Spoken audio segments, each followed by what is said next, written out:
Happy Friday, a very good morning to you. It is the 17th day of April 2026. Tunafurahia sana kukuona asubuhi ya leo. This is TV47 Breakfast. My name is Ann Odida. Karibu sana. Na kama bado haujafurahia kutuona, please begin right now because we have lots lined up for you. Great conversations, great music because it's Friday, like Odida says, and therefore we must usher in the weekend in style. Karibu sana. My name is Linda Alela and this is TV47 Breakfast. All right, and of course the weekend Bansi Kimuyu will also be joining us later on the show alongside DJ Blue. Watakuwa hapa na very great artists. Unakumbuka tuna push Kenyan music. There's a report that said right now Kenyans are listening to a lot of Kenyan music. Which is a good thing. It is actually. So it's on the rise. Unajua kitami kwanza, unajua I don't know Kenyan music. But you see, the thing is, sing good music. We will listen to you. That's what they used to say. So I don't know whether Kenyan music was that bad or what. It was. Because sasa it was enyewe. Utaka chini ukijaribu kuimba. You know. Kuna vitu naimba lakini ingine yenye naijua. Wacha tu nisiimbe sababu hata sijui. So even Bansi will be here atakwambia huyu kwanza mimi najua pia umeuma nje. Ama ukweli in all honesty siwezi imba a higher percentage than what I could sing for instance like bongo, international music and everything. So that means they up their game. Na watupangie concert ya bongo kama millennials sisi. Manake sasa sisi hiyo ndo tunajua. Sasa sasa tukianza kuimba gengeton. You know a lot of millennials relate so much to bongo. But I hata from bongo zile za kitambo zile za sasa. Rumba train. Hello ma. Na niona hiyo kila time nakuona nawaza at least we can relate, you know. Hizo ndo sasa zile ngoma ambazo sisi tuna relate nayo, lakini tukileta hizi sijui unakumbuka kuku kapa na baiskeli bata kavara izoni Mr. Nice Day na you know you know on the waist and all that. Oh, it was a good time. It was you know evergreen music. Hata ikichezwa saa hii you feel the vibe. Yes, sasa hivi unasikia ni kama uko nostalgic kidogo, unataka kurudi back. Hata nikiongea najaribu kuimagine the now music that maybe I could just relate to. You know, and I'm actually saying, like you rightfully say, aside from bongo then, even the local music was as good. You know, give it to Akina Nameless, yes, to Akina Red Sun. Yes, Sweet give Love. It to Akina, you know, Sweet Love, that was Wahoo, right? And there was some good music back then. Please, msikuje mtu trendishe mseme tumesema. We're just saying the truth. Sasa you were trying to catch up. Manake good stuff are also coming in. Nyashinski wanafanya good thing, kuna Kodonklan na wasikia pale. Yani but sasa kukaa chini ati ni think top of my mind, hapo sasa ndo kunakuwa na kizungumkuti. So let them up their game. Sindio? DJs pale pia wafanye kazi yao, watusaidie kupromote Kenyan music vile inafaa. Ati hakuna DJ. Hakuna cha DJ. Kuna chama ambayo kwa ile muziki mzuri DJ atacheza. That's the point.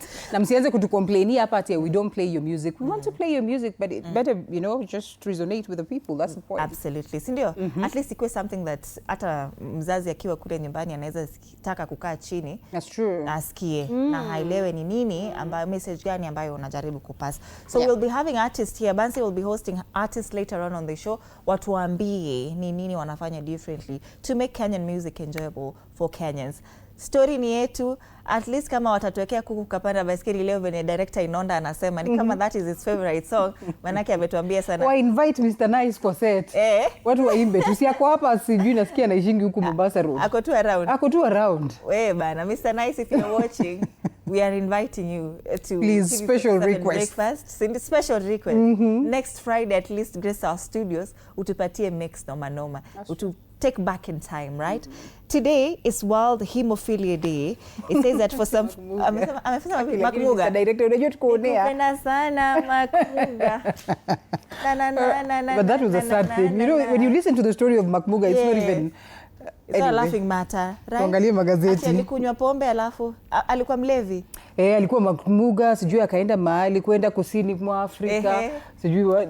It was interesting a song. And I used to sing it, you know, word to word. That I think nimesahau. Funny enough, nimesikiza last week kama 3 days ago. Oh, I can't remember the last time I had that, but I've forgotten. Lakini Nice. tukiendelea na show, tutakumbuka and the then we'll words. come back and hum on that song, right? I Yeah. was saying today is World Hemophilia Day, the 17th day of April. And they say for some 400 people, simple pepper cuts, nicks and scrapes can actually be dangerous or even life-threatening due to a blood disorder known as hemophilia. So hemophilia is a blood disorder. Today the world is marking Hemophilia Day.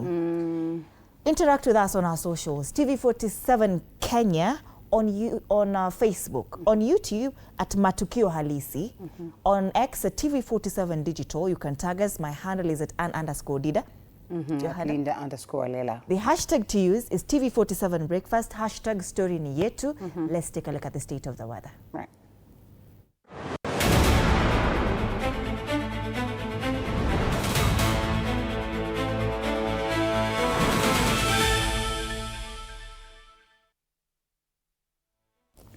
All right, Meru is looking not so good this morning. It's a chilly day, 13 degrees this morning. It's likely to rain in Meru, 21 degrees are the highs expected there today. Kericho also, it's likely to rain. Highs of 26 degrees today. This morning is 18 degrees, not bad. Kisii, scattered thunderstorms, so it's going to rain heavily in Kisii County today. This morning is 16 degrees. Highs of 27 degrees. Nairobi, light rains expected today. Yesterday it actually rained, so today is also going to rain. This morning is 15 degrees. Highs of 23 degrees, so it's a cold day in Nairobi. Wajir, it's a partly sunny day today. This morning is 24 degrees. Highs of 34 degrees expected in Wajir County today. In Kajiado, it's raining. This morning is 16 degrees, highs of 24 degrees expected in Kajiado County today. And that's the state of the weather.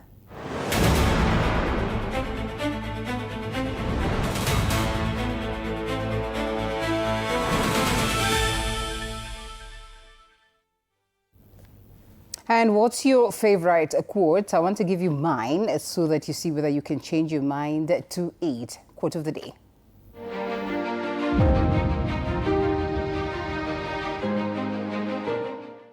Bring your A game always, not just sometimes. Showing up fully every time guarantees growth, trust, and security in your role.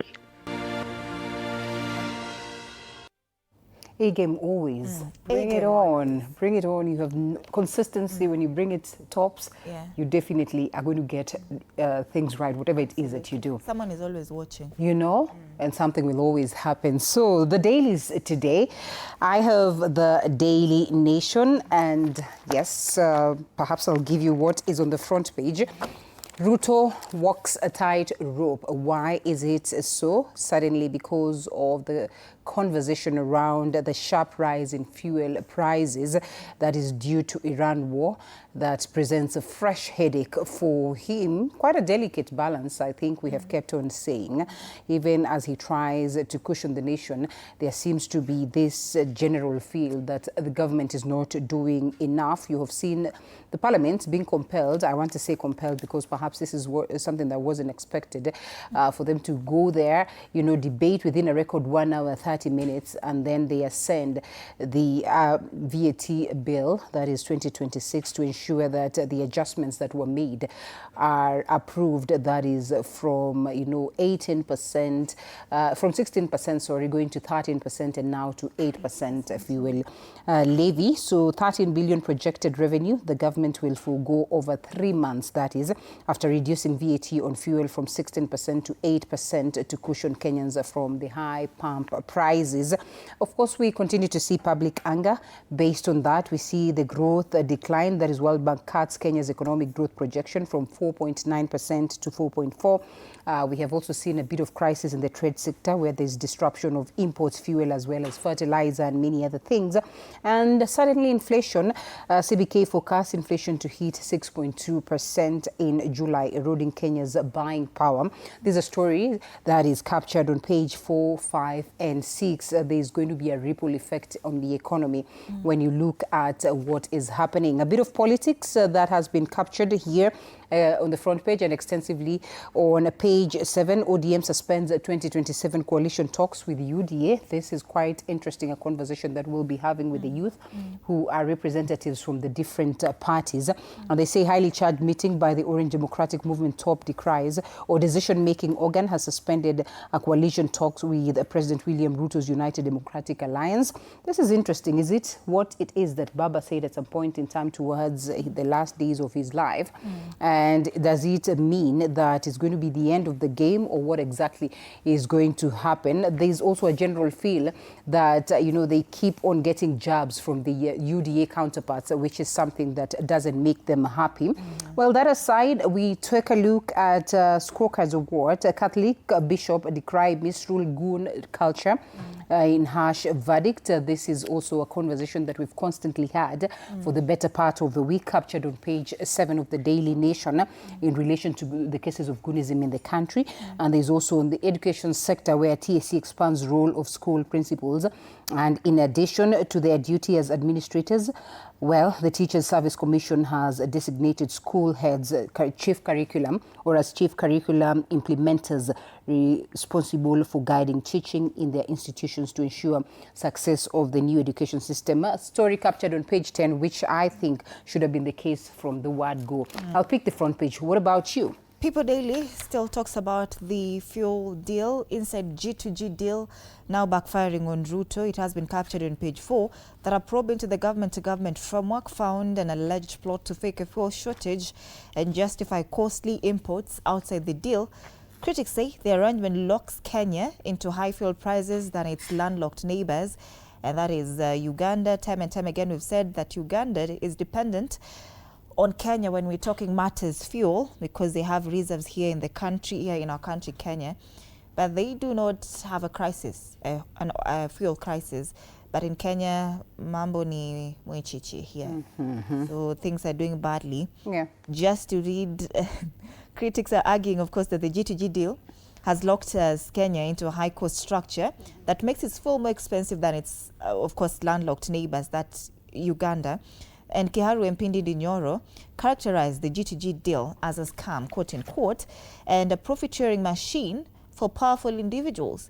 He cited that the structure was engineered to benefit politically connected business tycoons by locking high premiums that do not reflect falling global oil prices. It's important to note that the G2G fuel deal was crafted in early 2023. It was an emergency measure to stabilize a rapidly depreciating Kenyan shilling at that time, and it was meant to address a severe shortage of the US dollar that was being experienced at that time. And of course, by this, the government entered into this deal by 3 companies. That was Saudi Aramco, Abu Dhabi National Oil Company, and there was also Emirates National Oil Company, which was selected by, of course, the government to import oil to Kenya and to just caution Kenyans from such crises, which, of course, we are now witnessing.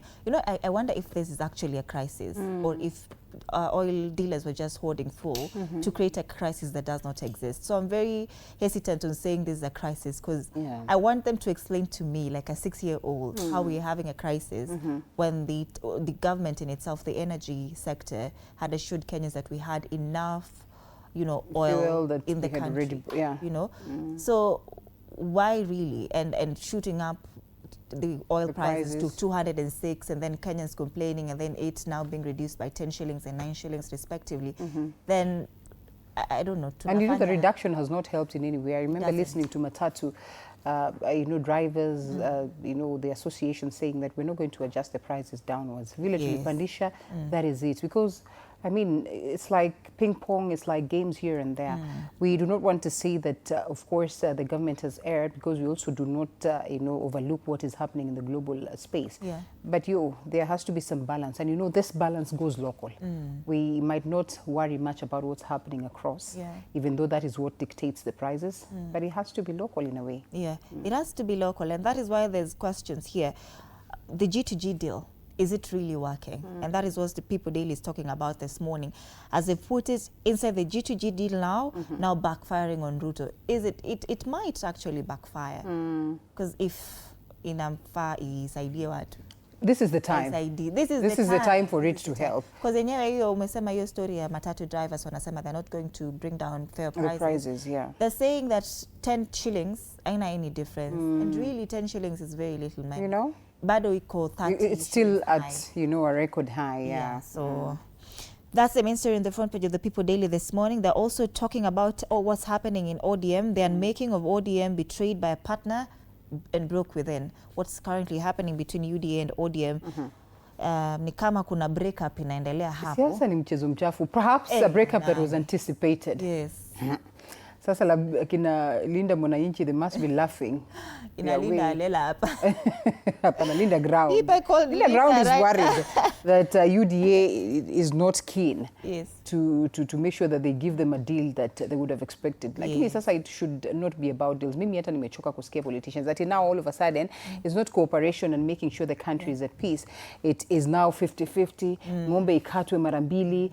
Tuchukue hii pande, mchukue hiyo pande. What about the people? Yes, what happens to the rest? You know? Because it's not only two people. It's not only ODM, it's not only UDA. Yeah. There's DCP, there's Jubilee, there's, you know, Kenyans wako kila mahali. Yeah. So what happens to everybody else? And of course, today you're hosting the youth. Then where do they sit in this conversation? And I am happy that the youth that I have on board actually are representatives. They are seated in these parties.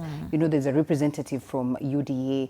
There's a youth who is within the youth, you know, docket of ODM and all that. So it's going to be very interesting to hear from them because you see, it's one thing to have one that understands the party activities. It's another one to have wale wengine ambao wako tu kando kando. Sijui kama umemaliza. And that's the same story on the front page of the Star. Yes, we demand respect. ODM threatens UDA. Okay, let me go with the Star. We demand respect. ODM threatens UDA after key meeting. That is a story captured on page 6. Central Committee temporarily suspends coalition talks with ruling party. It's going to be interesting to watch. And still on politics, Kalonzo Safaricom is Kenya's crown jewel and must be protected. I think this in reaction to these adjustments, you know, selling some shares to Vodacom. That is a story captured on page 9 of the Star. Yes, on the front page, the top strip, but on page 9. And Siasa fuel crisis, a wake-up call to relook at oil as a primary energy source, captured on page 10. I won't go to deep details of that because it's a story that we have talked about for the better part of the week.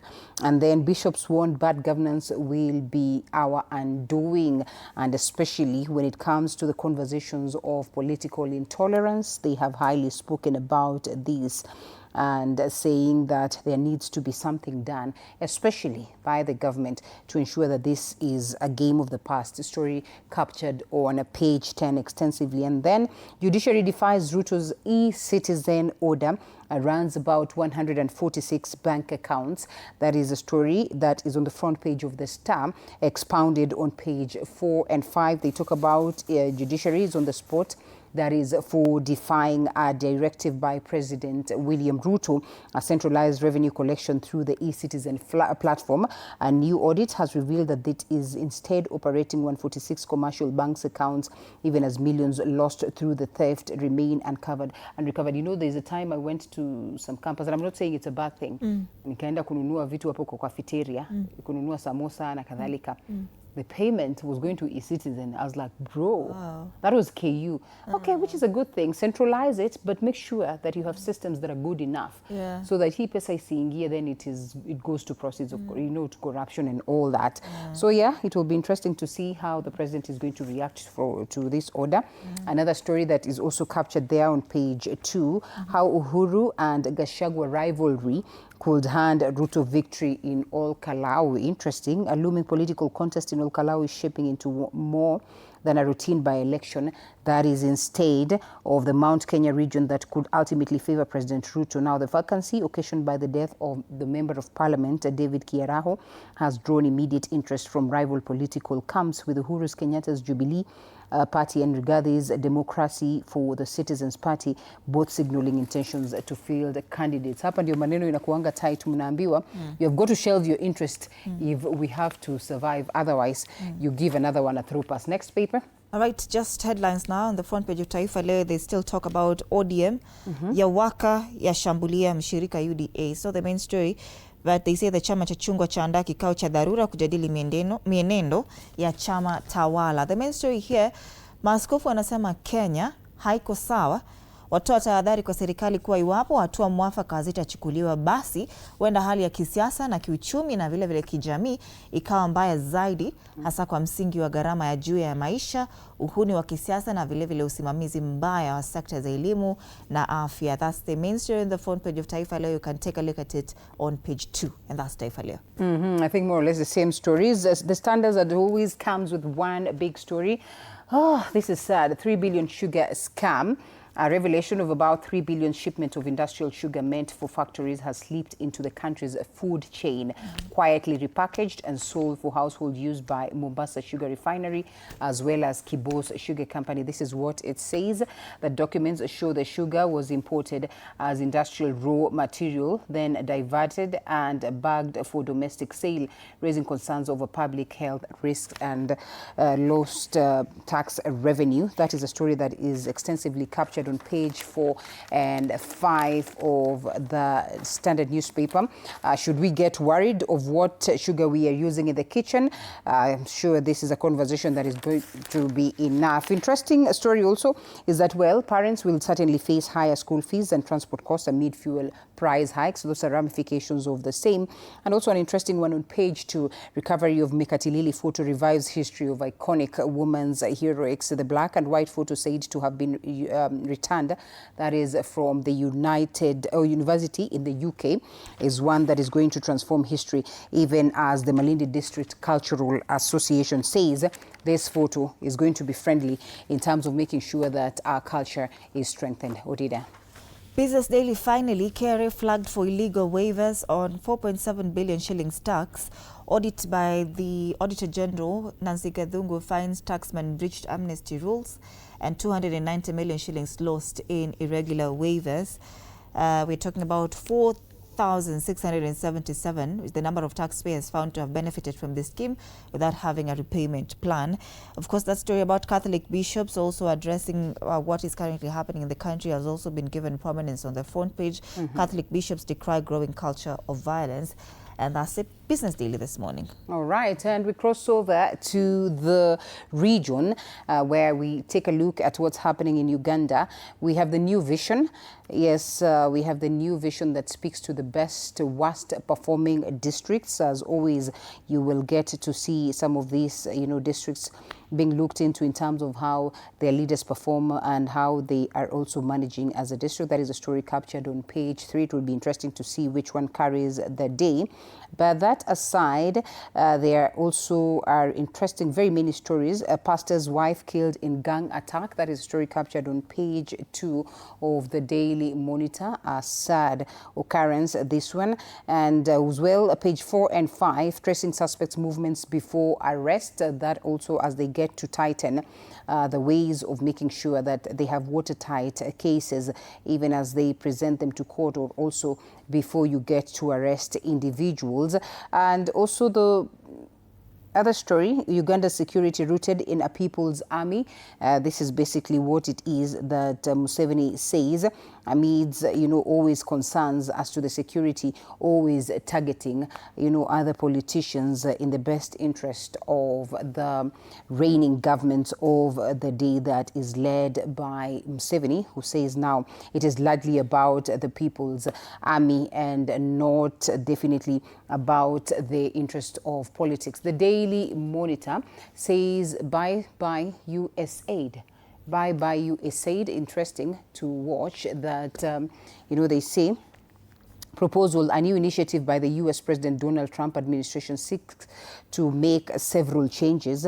That is in the United Nations. Member countries, including Uganda, join a new pro-free market initiative. And I think we have constantly said that as a people, we need to derive our own ways of making sure that we can, stay afloat without depending on aid. That is the biggest story. Odida, what do we have in Tanzania? All right, tuvuke bongo sasa. We start off with the one on the Citizen.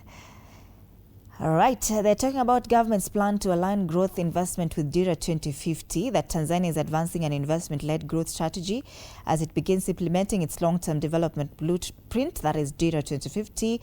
Parliament had that yesterday, and this story has been captured on page 3 of the Citizen this morning. Why investing in women is key to inclusive growth. That's another very interesting read on page 2. Zanzibar's second Vice President Hamed Sile Abdullah spoke about it during the Citizen's Rising Women yesterday in Zanzibar. That's the Citizen.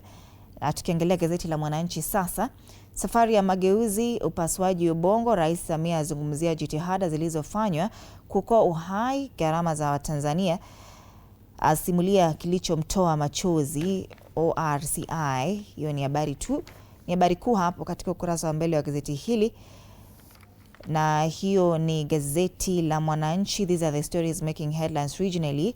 Let's come back now and take a look at the caricatures this morning. And we start off with the Daily Nation. There are 2 people here. There's a graduate, na kuna yule mtu ambaye aligraduate sasa yuko ground. Very malnourished there according to Gamzo.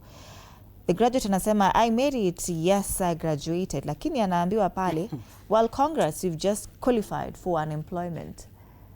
That's the caricature on the Standard, on the Daily Nation. Daily Nation, that is. There's also an interesting one here about, of course, the economy by President William Ruto, who appears to have his spanner and speaking about the economy, you know, a car that is run down, and he figures out how he's going to address this. Whether he's going to get it right or not is a question of wait and see. So there you go. I think that also is one of the caricatures. That is the Star. Yeah, that is the Star newspaper. Apparently the one I talked about was Standard. Now Iga is the one on the Daily Nation. Yes. Talking about pending bills, how this story of pending bills, it has been hitting headlines. Lakini ni kama hakuna kwenye inaenda pale. Zinashinda zimepile, they're just piling in a pile. Yeah. And what is even worse is that there's this, you know, inaitwanga nini hizo vitu za you that big vehicle excavator, is well, it? Call it an excavator, inachukua ikidump, you know, in places. So that means they're untouchable. Yes. That's IGA, the Daily Nation. Finally, People Daily, Stanostic. All right, who is fueling this mess? Interesting. That is the pumps, and you can see just how much it has a series of chains, you know, around, you know, Wanjiko. So that means definitely the Kenyans are not enjoying it at all. And it's about fueling the mess. Clearly, it is not a trouble that you want to smile about, because it's a total mess. Looking at the difficulties that we're about to face as a nation. Okay, then we get to the roads. Okay, the roads look really good this morning from what I see. That is to tell you, you need not to worry about where you're going. Westlands are looking fairly clean. That is around the museum. Pangani is where it is bad at the junction, you know, from Muthaiga going all the way down. But mostly this is expected because, of course, many vehicles are coming from, you know, Mathare, Outer Ring, Thika Road, trying to find their way to town. So normally you will find a bit of traffic around there. But when you look at the other parts, like Outer Ring is definitely clear this morning, which is something that you do not expect being a weekday still. But anyway, it's a Friday as well. Mostly on Fridays, not bad. You can see Juja Road is looking all clean, a bit from, apart from a bit of pockets, small pockets of traffic that actually is moving. Juja Road, the interchange, or maybe where you're supposed to turn, is where you get a bit of traffic. And I think these traffics are generally around roundabouts. You know, you see Landis Road is looking all clean. Jogoo Road is all beautiful this morning. Okay, there's a corner around Jogoo Road where there's a bit of traffic, and actually it's not even kidogo, it's a lot. So that means you have got to be careful. If you're coming from this side of Jogoo Road, you are going to experience a bit of a delay. So, I mean, this is the time to talk. This is just around the areas of Makadara.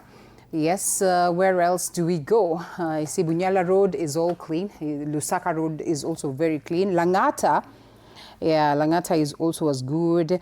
And yes, I see all these other parts of the city are not looking so, but the southern bypass is clean, as you can evidently see. I think you just get to experience this around the roundabouts where vehicles are coming from different quarters and meeting there. Uhuru Highway looking good. Selassie as well, looking all good.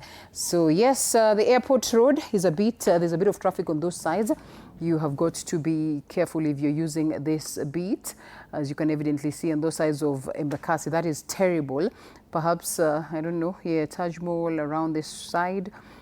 So yes, for those people who are using this road this morning, you are not so lucky. But anyway, you have got to just understand what's happening around you. And if you are somewhere on the road and you have anything happening, any incidents or anything good to report, we will be happy to hear from you. Odida, we take a short break? We do take a short break. Youth Perspective is coming up next. Matukio Halisi is our YouTube page this morning. TV47 Kenya on Facebook. TV47 Digital on X. 0793267279 is our WhatsApp line. Send us a voice note or a video of yourself as you also contribute to the conversations that we'll be having this morning. Bansi Kimuyu and DJ Blues will also be coming in later on the show with the weekend vibes. Just stay with us. Stick right here. The hashtag to use is TV47 Breakfast. Hashtag Story Near To. See you after the break. All right.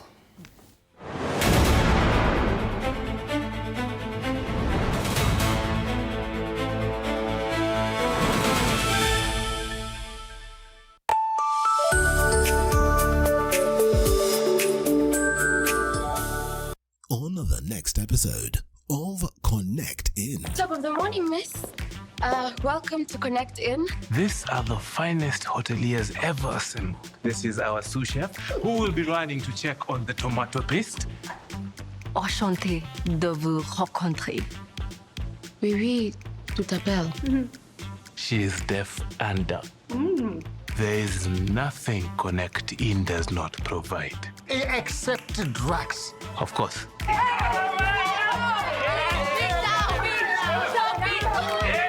What is wrong with you people? Connect In. Saturday at 8:30 p.m.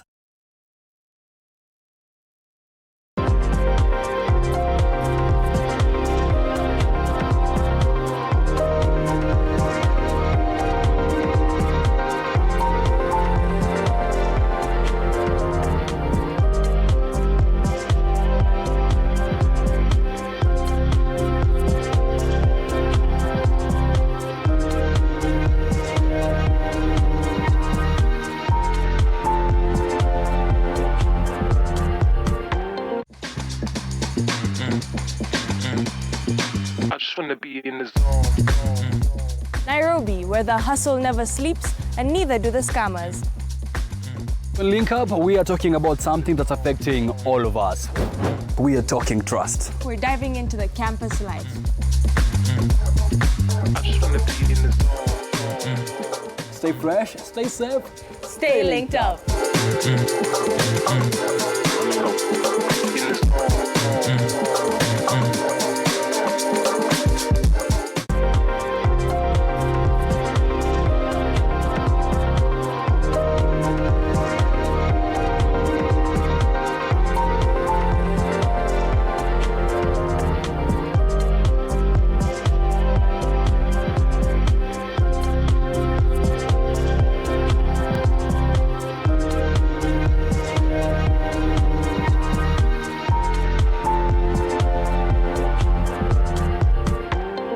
Sundays at 8:30 p.m. Good morning. You have my rent? Leo jioni kama tutakuwa tumelipa rent, nauza hii simu yako. Hamna pesa. I need 3 G's to make my nails today. Sasa hivi natuhusu aje? Can I order now? Do you ship? Can I get blinking ones? Mimi nilikuwa na trade. Nimewekelea kitele yangu. Kitele yangu na trade. Nikikunyuma. Oh my God. You left me. Nitumie ni live. Uko nje kuna wifi. Why? High five? Wait, so what do we call this dish again? I have no idea. The cucumbers are there specifically for my beauty routine. Tangu lini kero umeka kwa beauty product? Na ameenda. Tunafaa tukuwe na logo yetu. Like, si ni brand already. You won't entertain divas. No. I'm not dealing with a man child. Amazing. Nishapenda hii energy.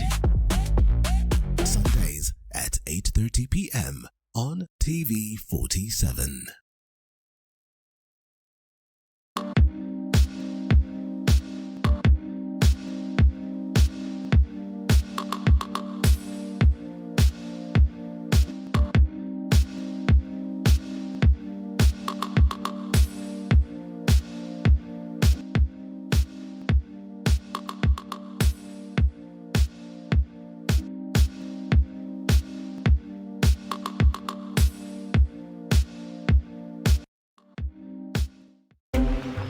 This is a very serious place. I see that.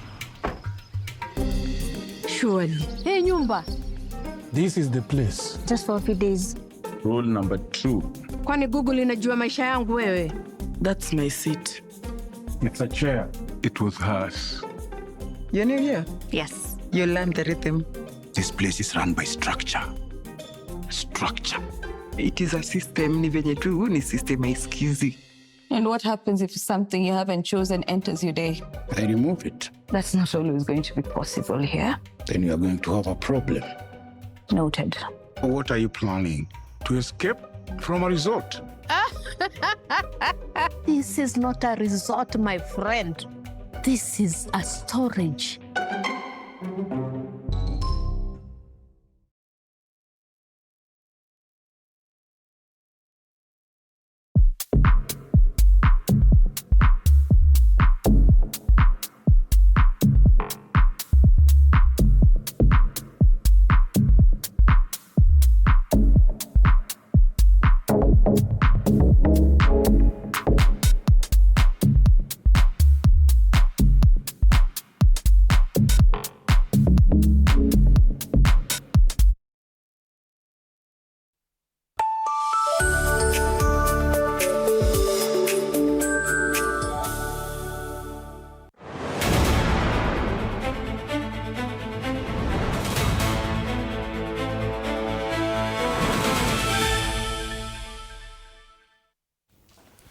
For Youth Perspective, my name is Linda Alela, and I'll be having the guests so that they can help us unpack, the state of the nation that is on a youth lens or a youth's lens. So, karibu sana. As always, it's important that we interact. And now that politics is shaping itself around, the stamina of the youth, I think it's important that we also get to hear how they are positioning themselves. No better guest to have than the youth themselves. And I'll be having Jared Oyie, the ODM Youth League, or a member of the ODM Youth League. And also we shortly have Nick Mwangi, political analyst, but also a member of the United Opposition as we get to this conversation. Good morning. Good morning. Is it so good? It's good, just very cold. Very cold, I know. And also Kenyans are a bit worried about, the hike in fuel prices that would translate to the hike in so many other things, commodities. We have constantly complained about, scenario where we have, difficult times. You cannot afford even the basic commodities as a country. And therefore, there is a huge concern, away from the rains. So allow us to loop in Nick, who is on the other side. I see Nick is here already. Nick, Ingia, karibu sana. Yes. And morning to you. I heard Jared said it's a good morning. I mean, his view, we cannot dispute. On the road. Jared is in the broad-based government. Good morning? And therefore, he must be happy that things are going on well according to their report. He just landed from a chopper. As we are using public means. Tell us, how's the experience? It's terrible on the road. It's expensive. Fires, it's hiking everywhere. Where we're using to pay 50 bob, right, we're now paying 100 bob, double the price. Double the price. But this was expected, Nick. Was it? Was it not? They are saying it's Iran and USA. Are they saying, or it's a fact? But you see, when you were the other time, they were saying it had nothing to do with Ukraine and Russia. Well, they were saying that because we had already bought fuel that was in the country for a moment. Did we? Okay. He said we are not understanding the economy. We are giving Kenyans a lot of stress. That is when they were seeking to get to power. But now they're in power. Yes. I keep asking this question because I've had that, that debate for the better part of the week, and many are saying so. And if it is going to be about that, really, it was almost the same time, a similar period, because we were headed to the 2022 general election.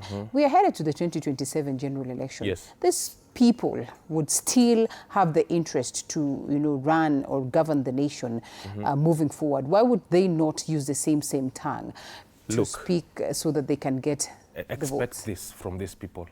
More lies, more gaslighting to Kenyans, and feeling a lot of empty promises again. Because, look... Who is gaslighting more? Is it not the opposition? Okay, and I don't even know whether well, I want to... we are coming out very clearly and saying... Gaslighting? Not gaslighting. Okay. We are telling Kenyans that these people are failing us. I am keen to understand. If this was your government, and when I say your government, I want to assume that you are under the united opposition, and therefore it's the banner of, say, DCP, the banner of, say, Jubilee, the banner of, say, Wiper, DAP, Kenya. Would you have handled it different? But you see, this is not our government. Or how would you, and I'm asking, how would you have handled it? I'm telling you because you see, this is a litmus test. It's going to help us understand as Kenyans whether you're capable. How different would you have handled it? You see, we are not strangers of this country at all. Yeah. And this war did not start yesterday. By the time the former president was leaving office, the petrol skyrocketed, the prices was around 119. Yeah. Within 2 years... 119? Yeah. No, it was around, not 119. No. That was the dollar. No. I'm sorry. Yeah, that was the dollar. I was getting to that point of the dollar. The dollar was at around 130. No. All right, okay. When 1 year, 2 years, 1 year after he came into power, immediately after he was, I think, sworn in 1 year later, the dollars went high to 160. Then it came down to 130 just the other day. And they told us, look, they found empty coffers. Yeah. But we are seeing deliberate actions to frustrate Kenyans, to gaslight Kenyans, to incite Kenyans on matters of day to day. Do you know what it means by petrol going high? Every single thing, accommodation, transport, food, the most basic things that you need to survive is a mess. And you will not appreciate what it is that the government is doing. What has it done? To caution Kenyans. What has it done? Linda, yes. Nyota? Let me chip in. Nick is talking about everything.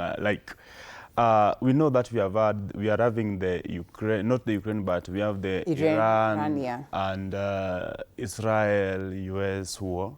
We must agree and to live into this reality. This is a global problem, and where we are as a nation is saying that they were empty coffers. The people were saying that they were empty coffers is this party leader. That is one. We must agree. There's nothing new that the united opposition or alternative government is going to offer to us as a country. We must also live with that reality.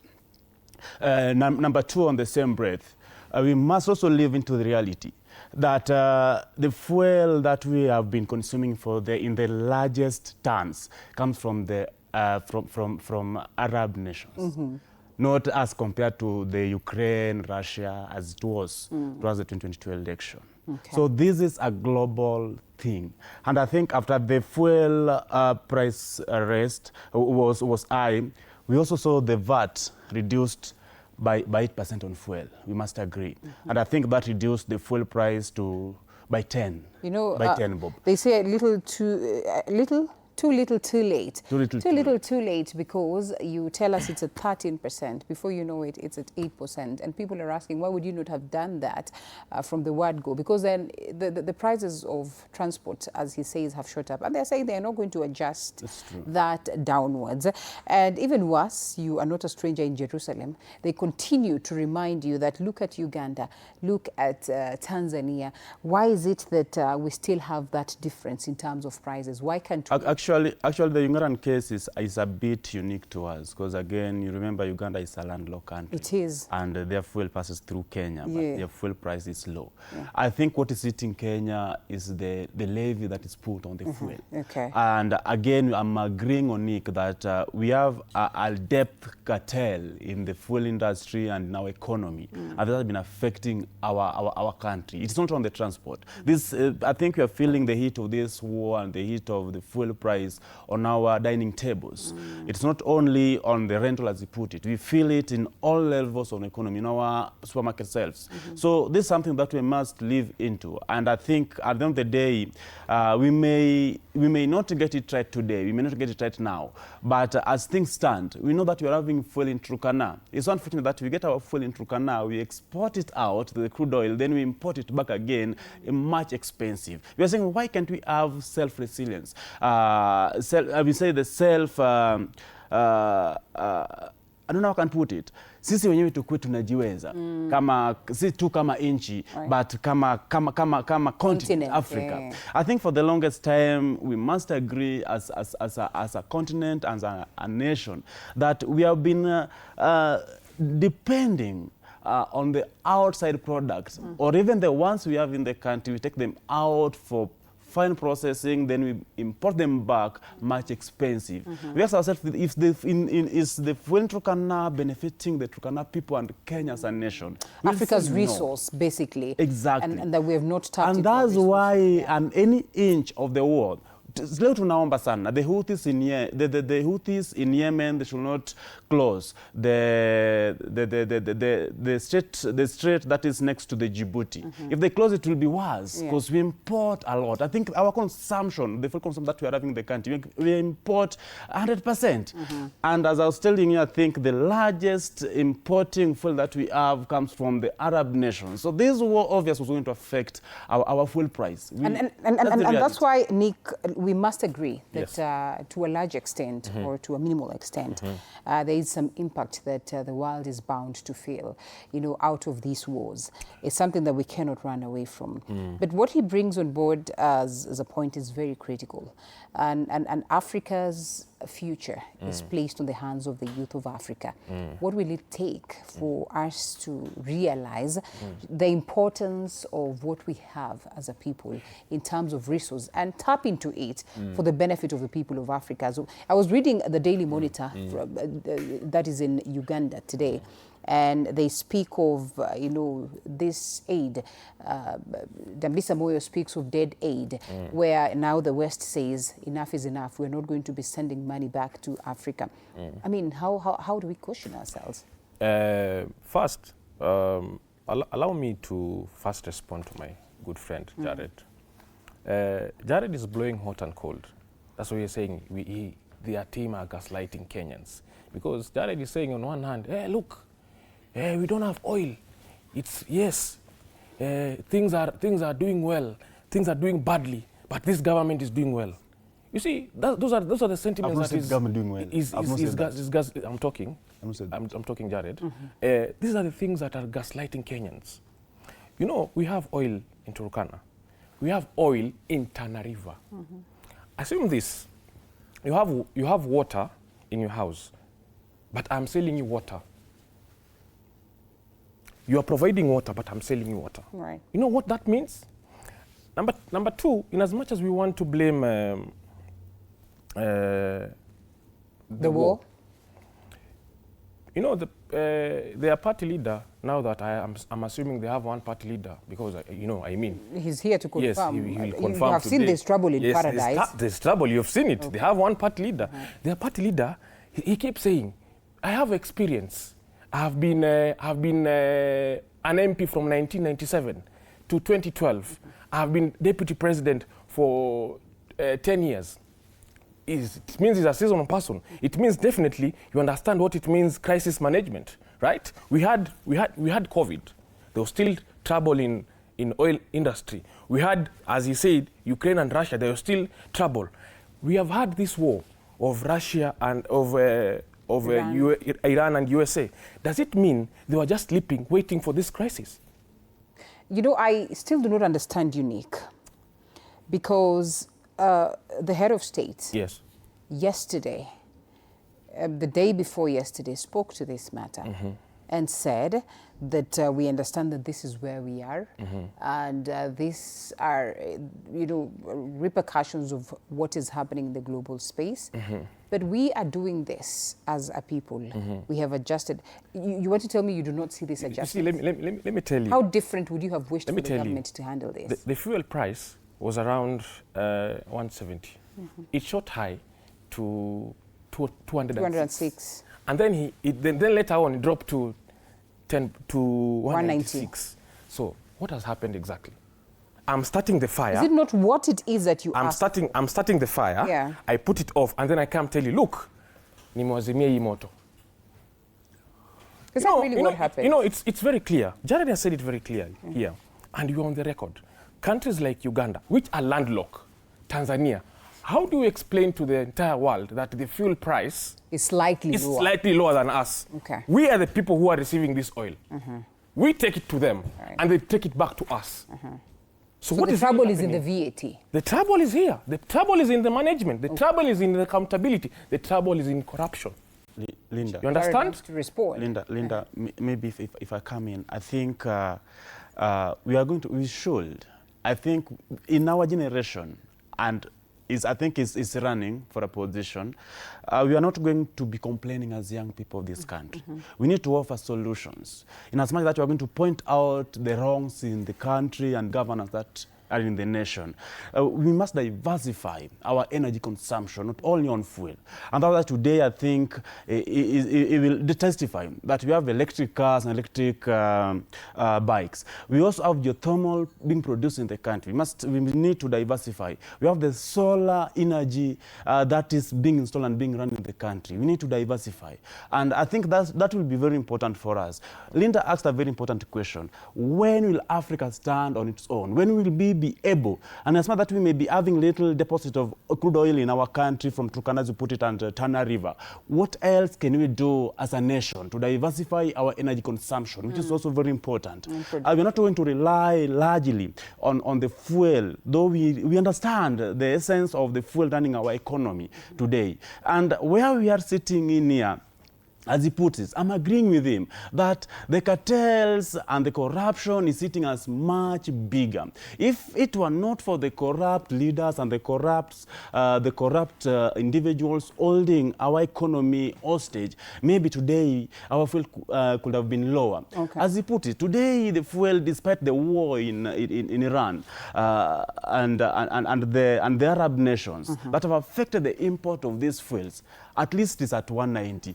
Our fuel, if you compare with the Tanzania fuel today, I think is much expensive than Kenyan. I think that needs to go to record to him. But the Ugandan fuel is cheaper. They are cheaper as of yesterday. Yes. They were way cheaper compared to what it is. It's also very important, Nick, to know, Nick, I'm not from UDA Party. I'm from ODM Party. So my party leader is Dr. Burogingo Odinga. You have never been deputy president anywhere. So he put a disclaimer. He put a disclaimer to say that he assumes. Yes. No, the party leader ODM is Dr. Burogingo Odinga. So I'm not about reading the papers. I'm coming from political parties structured. No, the party leaders are not on the papers. There's trouble. Yes. So the troubles of the party, maybe that we'll talk into later. But where we are again, Linda, I'm surprised because we haven't finished. We are still grumbling and trying to find how to stabilize our economy. And then again, we are having the sugar scam. We are asking ourselves, where are we as a country, and where are we going? It doesn't mean that we want to blame the political leadership of our country. We must also come down into the corporate leaders that we are having in the nation. In as much that we want to complain about our political space, what about our corporate space that we are having? Because like now the sugar scam that we are having, from oil scandal now to sugar scam. Are we going to come from sugar scam again to other things? And sugar that is already on the shelf. No, it's on the shelf. These are the tough questions. We have got to blame the leadership. It's good that Jared sees these things. Yeah. It's good that he sees that the people that he's supporting now, because we were with him the other day. It's good that he sees that. He sees the light. So I want even to advise him and his party, because this person that they're supporting, he will wreck this country. We have seen it. He's wrecking their own party. He knows it. Are they supporting him anymore? No, even he will tell us today. But I'm getting to this point, Linda. I don't know why Nick wants to speak on my behalf. I will allow you to. I'm getting to this point, Linda. You know, it's by profession, I'm a chemical and petroleum engineer. Okay. And I went to school to study. And there are good points that Jared is bringing, that we need to diversify. We currently even have, Jared does not know, we currently even have nuclear plants in Kenya, according to our Vision 2030 vision. Right. So that it was supposed to produce more power and energy in our country. Yeah. He's talking about electrical cars. But you see, that is not the issue we are suffering from. We are suffering from the issue of accountability, suffering from the issue of the element of corruption. We are suffering from the issue of the Kenyan person is being robbed daylight, Linda. And there's nothing that Kenyans can do rather than speak as we are. You see, before we come to the issue of accountability, if there's no accountability, Jared is expecting us to keep quiet? No, we have to speak. We are living in this country, we are paying taxes, Linda. Jared also has to know that in as much as we bring new technology like electric cars, it comes at a cost. Right. And this cost is being paid by the common mwananchi. We have I've seen few buses, few companies like City Hopper, like Super Metro, they have tried to embrace the electrical cars, but Jared also has to know, these cars go to, they charge at a certain point yeah. with a cost. That cost is implicated to the person coming to that bus. These are the things that we need to address, the issues of accountability. And speaking of accountability, Jared, you see it's difficult to talk about accountability and not put the government at the heart of it, unfortunately. That even if we want to involve every stakeholder, the corporate world is going to come right after the government. And you sit in the broad-based government. Would you say that this government is slowly by slowly failing the people of Kenya? Linda, from the part I'm coming from, we talk truth to power. And I think it will be wrong when we stand or rise to defend corruption. Let those who are corrupt face the full force of law. You know, we do not get to see people defending corruption as such, but we also do not get to see them speak to the issues of corruption. And that's what Kenyans constantly argue, that, you do not get to see these things just because you are in government. You do not get to see these things just because you have a few ministers that are representing your party in government. You do not get to see these concerns simply because you have come together, in a coalition, saying that your business is to make sure that we have sanity in the country, sanity that we actually do not get to see and enjoy to the maximum? Accountability is very key to us. And this is one of our greatest pillars as a political party, ODM. In despite who does the wrong, in despite the person who is at the red line of corruption, I think we'll never shy. If it is Opiyo Wandayi who was... And I wanted to ask you that. There are these calls that Opiyo Wandayi should resign. Exactly. What do you think? If it's Opiyo Wandayi who is in the red line of the corruption corner, from the ODM party, I'm pretty sure of the youth leagues will not lie down and just watch them and say that is one of ours, is one of our own. I think at some point we remember when the country was saying that we want that thief who is ours. From the ODM party, it will be wrong for us to stand and say that we want that thief who is ours. If it's wrong, we call him wrong. And if he's corrupt, if that thing falls on him, we'll call him out. Until then. But today, again, I think he had gone through the parliament, the parliamentary committee, and we are waiting to see the designated organs of our country, the DCI, the EAC, and these other organs to do their work until then. But again, the public role that they are putting and the pressure that the people of Kenya are putting for accountability, to us is very healthy and we support it. I think corruption does not have party, it's not partisan. I'm pretty sure accountability does not only fall in some quarters. It calls for all of us as a nation. And to our demographic, the young people of our country, it will be very wrong to now take it to maybe to be a Jubilee thing, to be a DCP or UDA or an ODM affair. This is an affair of our country. This is an affair of our generation. I think one of the reasons why the Gen Zs were on the street 2024 was on accountability. And we will not lie down and let our backs be stepped on again on the accountability cause. Okay. From my demographic young people on the ODM party and our country, I'm pretty sure that accountability becomes of a key pillar moving forward, in spite of who is who. At some point, we remember, leave alone the partisan part of it, we remember at some point in our country, those who have been corrupt have tried, in most cases, to rally maybe their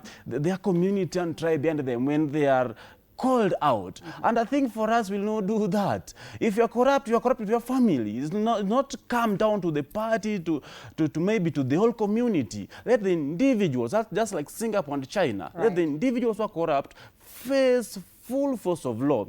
And I think during our time when we take the charge of this country, as we'll shoot them and hang them. Yeah. Why must they be corrupt, slandering the resources of our country? You cannot shoot and hang. No. The law does not dictate that. That's the only Is that a law that you intend to introduce? That's the only way to do it. Yeah. He has tested what it means to be in this government. Yes. Now he's speaking like the people in those. Is he? Is that how they speak? We have the law. We have the law that allows getting shoot and hung.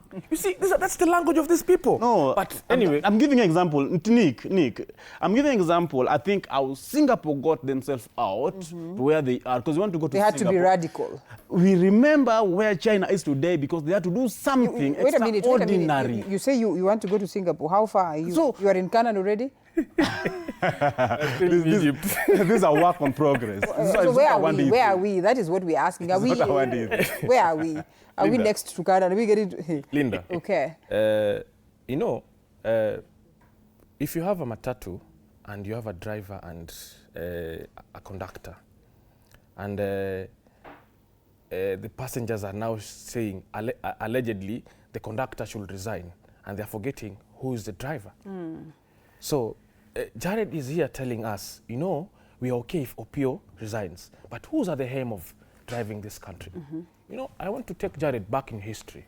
In 2022, the former Prime Minister of Britain, by that time was called Boris Johnson. Boris Johnson was caught doing a party. Yes. He went against the COVID regulation set by him in Parliament. At that point of time, he was asked to resign as a Prime Minister, to step aside. Right. We have had so many scandals right from 2022 when they were fighting for Kenyans. Right from 2022 to date, the government of the day has failed in its accountability. The most decent action they can do to Kenyans is to resign. What about impeachment? I mean, there are other options in the Constitution that allow for that, and you have seen one of your party leaders going through that. You see, I want to remind Jared, the former Prime Minister was a good man. Okay. Was a good man. And when he at that point of time, when he realized that his working condition with the president of the day was not conducive, he resigned and went back to the ballot. That is the most decent thing that the people from the broad base, including ODM, knows this. That if a system is not working well for the people, the most decent thing is resign and allow people. Am I not hearing you saying that almost everybody is going to resign? Because according to you people, nothing is working. These people are bitter. So will we have a leadership at all? See, Linda, let's be frank. Yeah. We know we are not in power, right? Yes. You cannot call us out for something that we have not done. Unfortunately, you have to be called out because you are anticipating to be in power. What these people are expecting, they're expecting to mess this country, and we keep quiet. Linda, what is accountability? What does the Constitution say? What is our rights? What does Jared remember the article of the Constitutions? That if I slap him to the left, should he say shoot? or should we follow the law? Me, I'll kill you if you slap It's important. It's well, he important. says it's during your reign. Perhaps you people are going to adjust the laws to something. No, it's important. First, we respect the spirit of the law, because the spirit of the law is where it's missing. We are seeing we are seeing so many things going wrong in this country because people are not just doing the simple mandate, following the constitution, respecting the constitution. You cannot say frivolous things like shoot to the leg. It's okay to shoot to the leg. You cannot be abducting people in broad daylight and still saying you are respecting the law. You cannot. I heard you talk about e-citizen earlier, and what most Kenyans don't understand or don't, or Jared is failing to inform them, e-citizen is robbing Kenyans' daylight. We used to pay our food, for example. We were back in the day in university, we used to pay 30 bob by cash. Right now, you go and pay for your food through e-citizen, and you still cannot see that food. You still cannot see that food. You get what I'm saying? Okay. You are paying for your food through the that you cannot see. I still cannot see it. No. It's a mess. He wants to respond to you. Linda, it's very important for us to set the record straight. Right. Nick is lying a lot because there's no way you'll pay food and lack to see that food. That's one. As a comrade, you know that is not even As a comrade, we know. We all know. Go out there and say... Jared understands that during our day, during our days and now, times have changed. Linda. During our time, me and Jared will go out and say, comrades power. Right now, things are not the same. But we have Goonism in the country, and this is being and they're still speaking about it. I'm going to play that, yes. But you will see most of the people who are goons, actually, literally, okay, if you'd want to label them as goons, but also those ones that are causing destruction, are youth. So, and I think it's also very important. I don't know the party Nick is coming from, but I think it's DCP or Jubilee. He's going to tell us. But at least the united opposition. I think he's belonging in a political party. I think it's DCP or Jubilee. Can you answer him? Or you're still calculating? I'll address it, either of the parties. Okay. We all remember during when Kenya Kwanza came into power, which of course Kenya Kwanza, that is still in power. As in as much that we are being pushed that we are in coalition, we aren't in coalition yet. We from the ODM Party, and that's why we have been having conversation that we have never deposited any coalition agreement with the registered political parties. And again, if we were to be in a coalition with the UDA, we haven't deleted or removed ourselves from the Azimio coalition yet. So we can... you people are... No. Linda, I'm answering something here. Okay. I want to set record straight. We haven't entered into coalition with the UDA party, but we are in a working relationship. The broad-based working relationship is informal. It's not formally deposited. And which is wrong for the country, because we cannot be operating in such There's nothing wrong for the country. There's nothing wrong for the country. For parties to just be friends. Yeah, there's no problem parties being friends. That is one. Number two, for Nick, we must also agree. As he talks more like a DCP party member or Jubilee. We all remember where the DCP stands in this country. When we had the wars that he was mentioning here, the Ukraine-Russia war, we remember their party leader how he talked and even cautioned some people from the quarters of the country not to demonstrate or go to the street, for them to just have the hard life or just to caution themselves and move forward with the hiked petrol and diesel price then. We also remember the members of the same party, when they were in working relationship with the government, not with the government, but with the UDA. Because again, even the members in the DCP, and a number of them, I'll tell you here, the MPs, the senators, the governors, they are still members of the UDA party. And that's why you are saying that in ODM it will detest bad. But from other political parties, it's okay. That's why we must set these things straightforward. During their working relationship, during their days in the Jubilee, I don't know this in Jubilee again, we all remember, these things didn't start yesterday, Linda. We must get these things right, and we must also be straightforward to the people of Kenya. We don't need to come here to be popular viewers, just for the sake of popularity and to have likes and push an agenda that is not even there. And forcing us into the quarters and corners where we do not belong from our political party position. To at some point even quoting that we have another political party leader that we even don't know. And it is known that the political party leader of ODM is Dr. Oburu Oginga Odinga. So I don't know what he's even talking about. Okay. So Nick need to be truthful to the viewers and listeners this morning. Maybe you people need to be more truthful, and I'm not trying to support what it is that Nick says. If we are going to wake up to this conversation where ODM suspends 2027 coalition talks with UDA, ODM has been in the broad-based government for quite some time there. So what exactly are you? What exactly is going on in there? What arrangement is this, and of what benefits to the common mwananchi? Because this is one of the largest parties in the country, perhaps the largest so far, or maybe you would maybe not really the oldest, but one of the strongest parties that has been celebrated in terms of party structure. For the very first time, we see a split. For the very first time, we see confusion. You want to ask another question on my behalf? Before we go to ODM, because I know Jared is so excited about ODM. You know, Jared wants to corner Kenyans into DCP and Jubilee.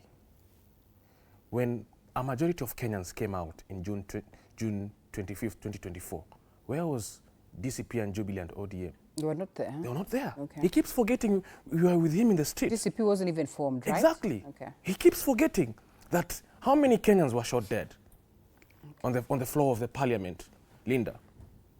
Where was DCP? Where were we still there not complaining about the finance bill? You were. Is Nick and Jared still the same people who are saying, look, the tax is so high, the housing levy is not making a lot of sense? But right now, Jared has forgotten that we are fighting a war, and we are fighting a war, and we are still fighting. We are still yet to win the war. He became too comfortable. He started eating and forgot about the people that he was fighting for. Contrary to that, I would say that perhaps Jared realized that he surrendered need a nation. He surrendered too early. Was that surrender, or from what it is that they say, coming from that a point was of bringing surrender. sanity to the nation which we enjoy today? You know, Linda, there's so you many can ways. imagine if we kept on doing that. And I so keep many ways, reminding Linda. us that we are not... We are all vulnerable as nations, and we are not immune to the things that have happened in other nations that we have seen. Linda, were you in this country when Boniface Karaoke was shot dead selling masks? I was. Jared was in this country as well. I was there. I saw. And you want the situation to be that all through just because things are not working right? Can't we, have a better way of handling things? Linda, you are here. Have you seen any form of accountability? Has someone been jailed for such actions? So what would you expect? What I expect, one, Linda, that Jared and the core, first, they apologize to Kenyans. Which taken us through a rough turmoil, depression, frustration, gaslighting. That needs to come out very clearly. Number two, if they cannot run this country, if they cannot govern this country, let them surrender, let them resign. So that those who are effective like Jared, I know he's an effective leader, when given the mandate, they can responsible run this country. Do you understand the implications of them waking up and saying that we have resigned and that a country has to be, thrown to a certain level where, first of all, we look for an interim government, perhaps, we figure out an election almost immediately. And in all this time, we didn't even have, an IEBC commission. I mean, what exactly? Are you going to say now that the United Opposition is going to swing to power and... Linda, again, you're falling to Jared's trap. No, not really. I'm just asking solid and valid questions. This is not an issue of United Opposition. Okay. It's an issue of Kenyans. But I'm asking, That's where we are. So upon resignation, how do we move? That's where we are. Linda, Linda, we have seen nations, like Linda, we have seen countries, we have seen individuals coming out and running countries. Linda, you're not given an opportunity yet to run this country. You're not given an opportunity to run the ICT. I will surprise you people. You'll surprise us. Same as Jared. If Jared is given an opportunity to run the Ministry of Youth effectively, he will do a very good job. But right now we are saying, let us surrender. There's no any other option because these people are failing us. That's why we're putting Kenyans. But coming to the issue of ODM, I want Jared, because he's my good friend. I told him, if you invite this person in, you will see hell. You will see... Who invited the other? Yeah, he knows. He will tell us. He'll tell us how they came into this arrangement, because I'm not very privy to the agreement. And that's why you see the likes of Sifuna used to come here and support Sifuna very much. I really don't know what happened along the way. There's a lot happening that today Sifuna is coming out and saying he does not and he will not support a mediocre party leader. He will tell us if he still supports Sifuna with such kind of statements or allegations. And you see, I was watching yesterday when a section of Linda Tumbo, they were really disgruntled. Okay. They're really disgruntled. They are saying, oh, they are now crying wolf. Oh, this government is kicking us to the back. Oh, this government will come out. Linda Tumbo? Yeah, he will tell us. Oh, you know what? You know, these things are not working. You know what? Because they were promised something that was not there. Right now, this reality is coming on that they cannot get the number 2 seat that. But what is this that they were promised? And that is my biggest problem. Jared, let us invite Kenyans to be part of this conversation, because it's critical that we also get to hear from them. Tuma video, Tumata audio. Okay. You know, our WhatsApp line is running on your screens. We have got to hear from you as a people of Kenya. What do you make of where we are in terms of politics? Because it's important that... Before Jared comes in, let me finish. He's coming in. I'm just finishing the last thing. You know, Jared... What I love about him, he's so passionate about ODM. You've said it very well. ODM used to be the strongest party. Can you imagine right now, today ODM is crying wolf about zoning?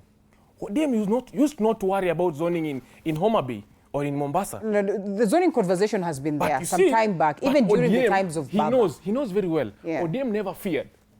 Why? Because they believed in their muscle. Okay. Right now they're in a position... Are they scared? They're scared. Are they? They are, because UDA is putting a lot of shelves in their region. I can come in. Yes, you can come in. Thank you very much. I think it's also very important, and I appreciate Nick for the insights. We must also agree that it didn't start June 2024. From the part I'm coming from, since its birth in 2007, you have been in the street for the longest time. And we have lost so many of our comrades, so many of our supporters, so many of our members. We must also agree that it is not new for us agitating for Kenyans. For the longest time, we carry the wounds, we carry the burden, we have carried the grief of our country, Kenya, from the party I'm coming from, ODM.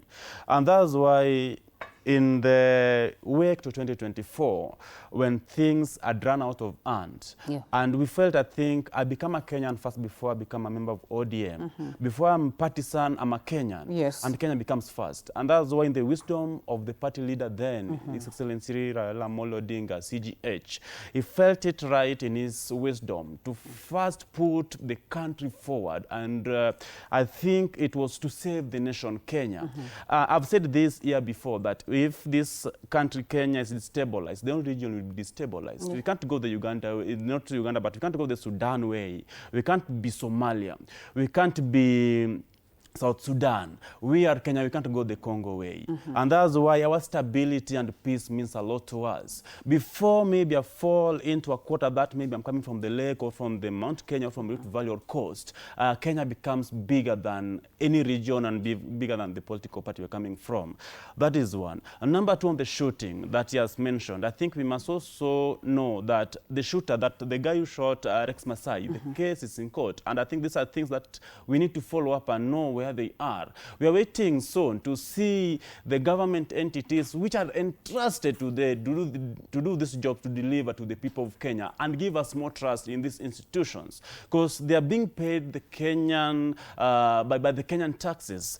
And it's also very important for us to also note down that these things we didn't just wake up and find ourselves where we are today. We must agree that it is good that each generation has found their purpose, and it's good that our generation have found their purpose, that we want a country where systems work and where our leaders are accountable to us, which is very important. And I believe in that us moving forward as a generation will keep the flames in there burning. Until then? We have been asked a question here on the parties that we are coming from. The reason why maybe I'm putting my conversation around political parties. Linda, we know that the area, or I'll say the cooking pot, where policies are being made around the nations, are the political parties. We are where we are because of Kenya Kwanza's policies and manifestos. Yeah. I'm from ODM and Azimio. Our manifestos, our policies are not getting implemented in this government. And that's why we are telling young people that they need to find themselves and fall into these political parties. We failed in June 2024 because we had valid reasons why to be on the street, but they were not consolidated. Finding them to implement them was very difficult. Us finding ourselves and following these political parties, we influence the policies directly. We also get ourselves on the tables and the making of these policies. It's also very important that we will be able to influence and also tilt the directions of these policies moving forward as a nation and as a generation. Okay. From now, the ODM party, I think it's a question that has been asked. I think last week we talked about zoning here. And it's also very important to touch it again for Nick to get it right. We have orange zones, and I'll say maybe you have let me talk about the orange zones that maybe I know. And then other political parties also have their zones. It's also very important. If you're going into coalition with any political party, even when you were in the coalition with the Azimio in Jubilee and Wiper, though it's also always being done in a metropolitan area. Example, in Nairobi, we know that Wiper always have one constituency, that is Embakasi South. That any coalition that they'll enter, they say, please leave for us the Embakasi South. We also know that UD is not having any stronghold in Nairobi, for example, that we are not expecting them to come and tell us that they want to zone any area in Nairobi. And we'll also agree that if maybe, in case we get into coalition with the UDA, we'll say that maybe Rift Valley may not field candidates in Rift Valley, but not all the Rift Valley. We know that ODM is strong in Kajiado, ODM is strong in Narok. Such areas we get. But there are members within this this faction of ODM that are not happy. So the zoning comes in this perspective. We also look into the strength of a political party in the region, a constituency, and county before we get into that. There's a lot of research behind it. There's a lot of polls being done behind zoning. So you don't just wake up and zone, but it's also a matter of interest and concern to us. We, the ODM party members, to a point that today you are crying that we want to zone our political party in our stronghold. But are you aware that the likes of Bad Girl Millie, Jared Okelo, are not happy about these zoning conversations? Have you factored in their interests? Exactly. That's why I'm coming in. That's what I'm saying. It's so unfortunate that today you are going to cry foul that you need to zone ODM in Homa Bay. That's not ODM we know. Even as we're asking ourselves the toughest question, what kind of leaders are we having today that you want to tell us that we are into a coalition and the bare minimum that you can have with our partners is zoning? That has never been ODM. We are in a but what is democracy? Jared, what is democracy? My assumption would be, if you know that this is your stronghold, why do you worry? Why don't you allow UDA to come? And you are certain that, you are going to get a win. Why don't you just allow that democracy to thrive? I wish you could have let me proceed, but don't make it tight so that we also can have him come in. Exactly. And I know they're also struggling with that. As it stands, Olkalau is another one. They're saying that if you do not, if Jubilee as well as DCP are going to front candidates, it's going to be a win for UDA, straight win, because there's going to be a split of votes. A stronger democracy can be realized by stronger political parties in play. And even the United Opposition is not exceptional. For us, ODM, in any concert that we will get into, we must appreciate and also give a chance and a breathing space to our sister political parties that we will be working with. And despite, we may not even work with UDA, we may find ourselves again working with our Azimio sisters. And I'm impressed that today Azimio is so Azimio for ODM, while some time back it wasn't. There's trouble. There's clearly trouble. Yeah, all right. Linda, they should not kill you. I haven't finished.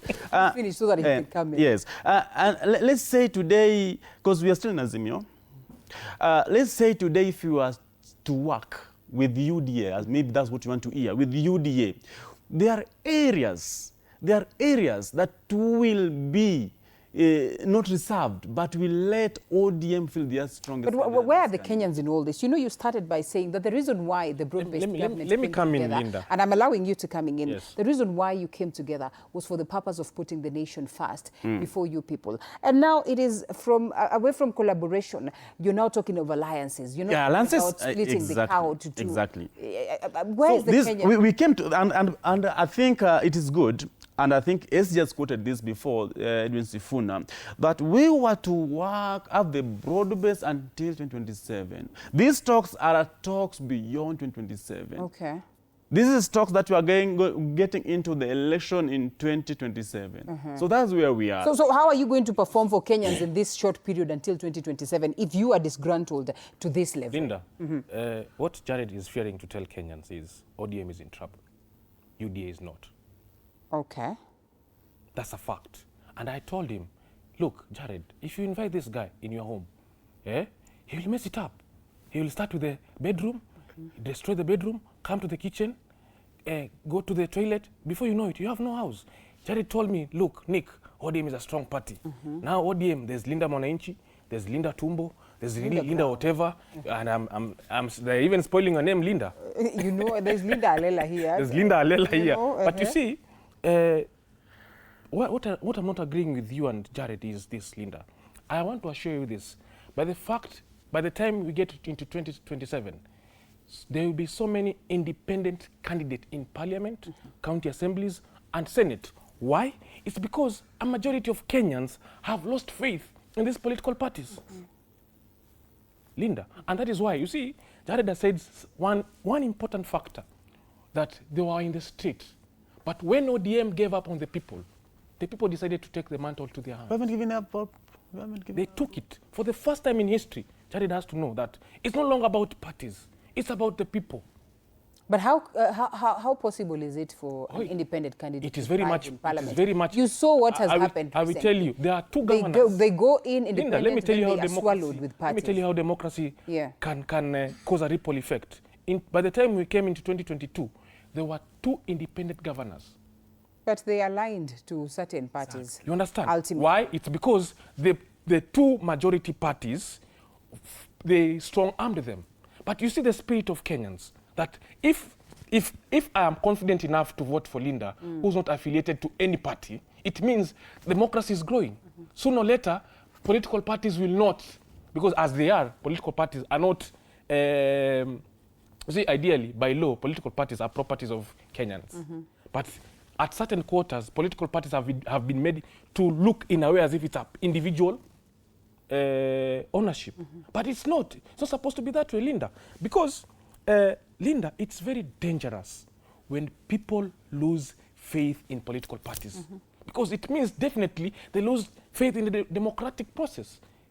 You see, people are looking at, they're seeing as if it's a joke. When we have so many Kenyans coming out and vying as independent candidate, it clearly tells you there's a loss of trust and faith in the political parties. You spoke very well about the issue of Ol Kalou. And this is what I disagree also with the United Opposition. This thing cannot be reduced to DCP, Jubilee, the UDA, or any other party. It has to be reduced to what the people of Ol Kalou want. The people of Ol Kalou have lost a very important member of parliament. It means what has stopped? The roads are stopped. The bursaries are not coming in anymore. It means that Kenyans also, we are going to use a lot of money, taxpayers' money, to bring in another. To find in the by-elections. The by-election. Right. You see what's happening? At the end of the day, who's feeling the pinch? The Kenyans. The Kenyans. So who has the right to speak about the people to be voted in Ol Kalou? Is it the parties or is it the Kenyans? It is the Kenyans. That's where we are. Through the parties. But interesting. I'm glad that you bring this up because I'd love to know.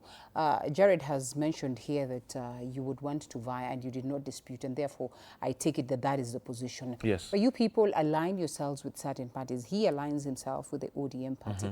You equally understand the infightings that happen during primaries, during these nomination processes.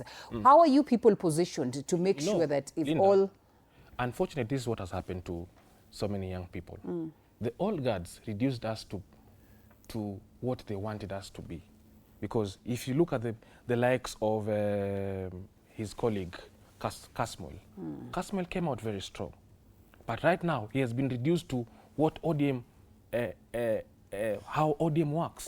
Kasmuel appears very happy. I have hosted him personally, and he says he has been nurtured like he has never been nurtured before, in terms of understanding. And at the same point, Kasmuel came out very clearly. At some point, he said, look, we lost a lot of faith in these old parties, in this old system. It's very important to aspire mentorship, Linda. But who's mentoring you? Linda. And you know, the sad truth is Kenyans today, or young people today, don't want to be reduced to either broad-based or united opposition. They want reality. If you ask me, you've asked me a very important question. I want to find Roysambu. The people of Roysambu really don't care if I'm in united opposition or broad-based. They really care about, is there a water system? Are there good roads?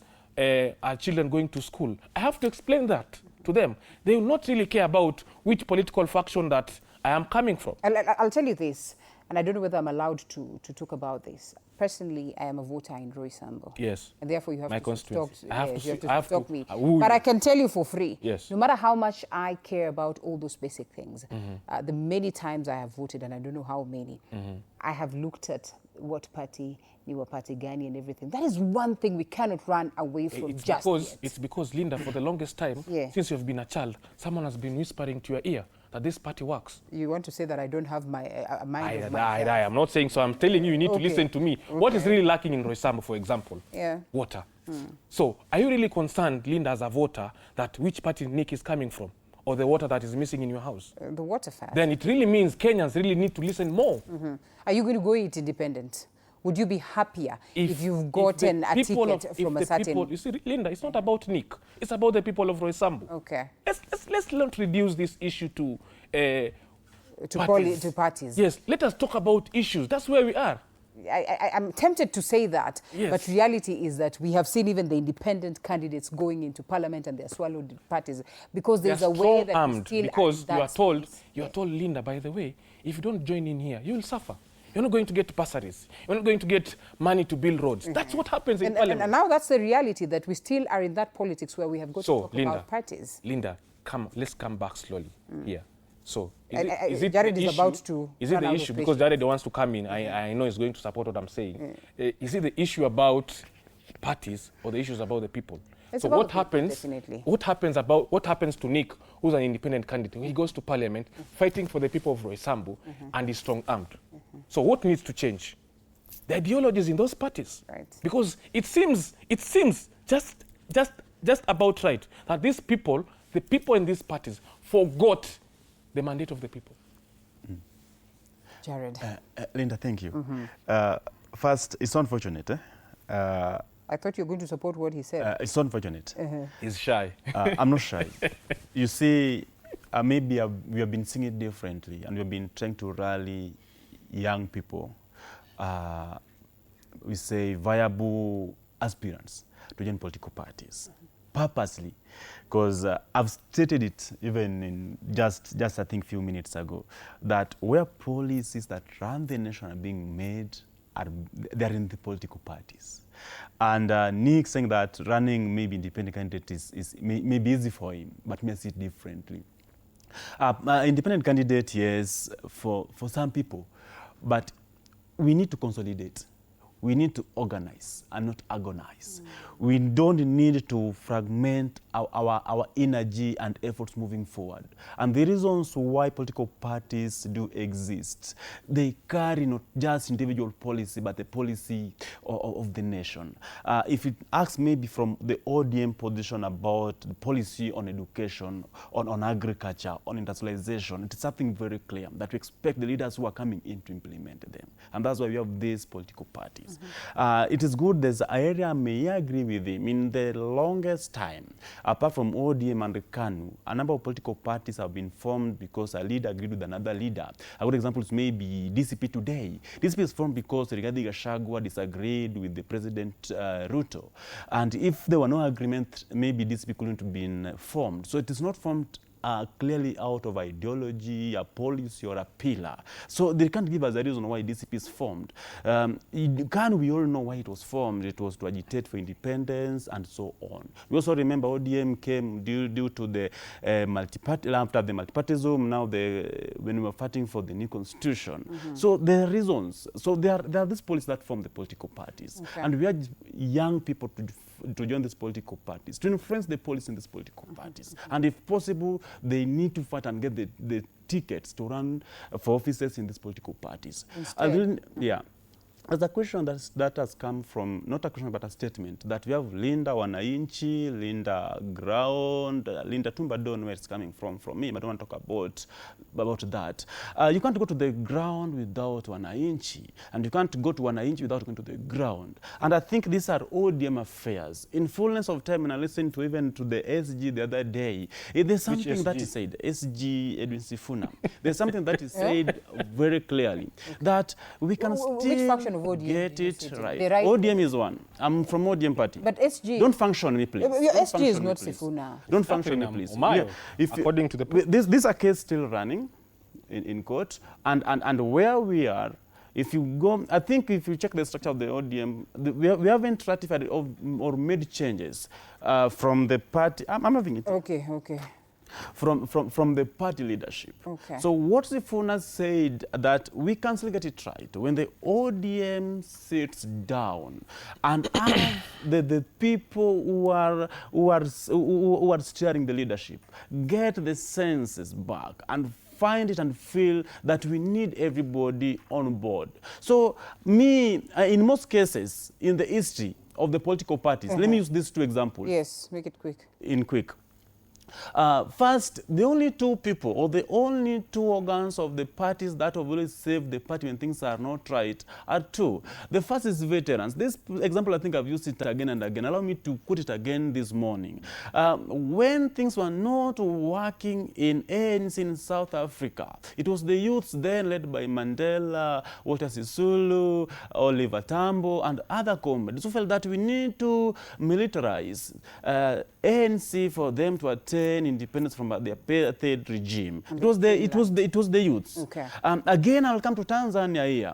In 2015, when things were not working out because we had Luasa who was corrupt, and now they wanted a new energy into the leadership of the CCM. Yeah. It was the veterans who stepped into that gap and saved the CCM. Today, ODM Party from the ODM Youth League. That's why maybe you may find that, you may feel that I'm having a mixed reaction on either sides. We are feeling that the things can still be gotten right out from the functioning me and aligning me to individual. And you're committed to that. Exactly. This party is so big to us. This party can accommodate all of us. Okay. This party can have Edwin Sifuna in it, and have Unite in it, and have Babu in it, and Wanga in it, and move forward as a single entity of Raila Amolo Odinga. Gentlemen, I want us to shift gears. That's the only we have way got to shift gears. that we can protect and advance the legacy of Right Honorable Raila Amolo Odinga. It's very important. So Linda, before we shift gears, you know, Jared is saying one important fact. And what he's forgetting, I'm not telling Kenyans that political parties are not important. Jared is a young person as I am, but he has lost faith. I told you he gave up too soon because he's a young man, yet he cannot rally up his fellow young people to form a political party. You've seen it happening in Uganda. In South Africa, Malema has EFF. In Uganda, Bobby Wine has NUP. But Jared is so convinced that he has to work within ODM. And we all were expecting that during the Gen Z process, that the young ones would come up with the party, tell us. And young people like me are saying, we cannot give up on this process. Are you in the plans of forming a party that is going to try? It is still too soon, Linda, to give up. And I'm telling you, Linda, why I'm saying this is because so many Kenyans disagree with Jared on this one front. Jared is known to fight for people. But along the way, he said he is getting confused. He's filled with a lot of emotions. He doesn't know which Linda he needs to support. Because on one end, he says his party leader is Oburu Odinga, right? He says his SG is... Right? Yes. And Oburu Odinga is saying, my SG is Catherine Amayo. So what happens to Jared? What happens to the people that Jared is fronting to fight for? But Jared acknowledges there's a problem within the ODM and it is their business to fix it. Who is causing this problem? You know, when you're solving this problem, Linda, you have to go to the root cause. I told him before. Okay. I told him before. And they're right at yes, the heart he fell right into the trap. Madam Producer, Mr. Director, let us shift gears to this conversation about Goonism, tokenism. We have seen the bishops, arguing that we're in a bad state and that Kenya is veering off course amid violence and strain. And they're trying to say that, you know what, the political players, can you bring the house to order, because then Kenya is a house for all of you people. And what saddens me is the fact that when we're talking about Goonism, the unfortunate pictures that you get to see are pictures of young Kenyans that are used, from what it is that we have heard, or we've heard, sorry, that these are Kenyans that are being paid so that they can propagate some of these ugly activities. We have listened to leaders speak of this matter, but the question is, how do we again get to arrest the cases of Goonism in the country? Let's listen into what the leaders have to say, and then we come back, get the reactions, because we have seen a lot of ping pong and, you know, shifting blames happening in the country. Two greeted me. I didn't see any danger until they started hitting me and saying, why are you supporting one term? This one who must use goons to look like he's powerful. What are you trying to do? We've grown in these streets, and we know these streets. You will not finish us in these streets. We are smarter than you. Goonism. We are still waiting to hear Principal Secretary Raymond Omolo amejiuzulu. We are waiting.